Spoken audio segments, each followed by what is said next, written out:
ભગવાન શ્રી જગન્નાથની 148મી રથયાત્રા અત્યારે અમદાવાદના વિસ્તારમાંથી પસાર થઈ રહી છે। આપણે જે રીતે દ્રશ્યો જોઈ શકીએ છીએ કે હવે જે એક બાદ એક ટ્રક છે તે ટ્રક સરસપુર તરફ આગળ વધી રહ્યા છે। સૌથી મહત્વની બાબત એ છે કે અમદાવાદ પોલીસ દ્વારા રથયાત્રાના રૂટ ઉપર ખાસ બંદોબસ્ત ગોઠવવામાં આવ્યો છે અને હજારોની સંખ્યામાં પોલીસ કર્મચારીઓ, અધિકારીઓ, પોલીસ કમિશનર ખુદ સમગ્ર રૂટ પર નિરીક્ષણ કરી રહ્યા છે અને જરૂરી સૂચનો આપી રહ્યા છે। આપણે સીપી સાહેબ સાથે વાત કરીશું। સર, ખાસ કરીને રથયાત્રા એક અમદાવાદ પોલીસ માટે બહુ મોટું ચેલેન્જ હોય છે। દર વખતે ખૂબ સારી રીતે રથયાત્રા નીકળે તે માટે આપણે પ્રયાસ કરીએ છીએ।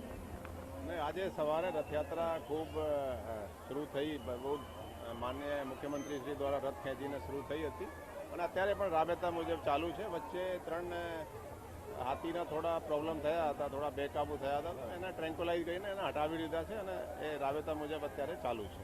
સર, ટેકનોલોજીનો આપણે બહુ સારો ઉપયોગ આ વખતે કરી રહ્યા છીએ, એ બાબતે કંઈક? ટેકનોલોજીનો ઉપયોગ આપણે આખા રથયાત્રા માટે આપણે 8 મિની કંટ્રોલ રૂમ ઊભા કર્યા છે।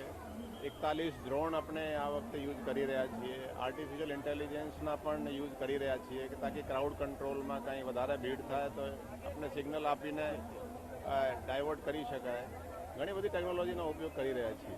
સર, પોલીસ વતી આજે રથયાત્રામાં ભક્તો આવ્યા છે, એમને કોઈ સંદેશ આપશો?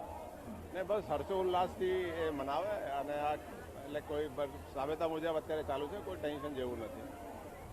જે રીતે પોલીસ કમિશનર સાહેબે જણાવ્યું કે રથયાત્રા અત્યારે શાંતિપૂર્ણ રીતે પસાર થઈ રહી છે અને તમામ જે ભક્તો છે તે અત્યારે રથયાત્રામાં ભગવાનના દર્શન કરીને લાભ મેળવી રહ્યા છે। કેમેરા પર્સન ધર્મેન્દ્ર સોલંકી સાથે ભાવેશ રાજપૂત, TV 13 ગુજરાતી, અમદાવાદ।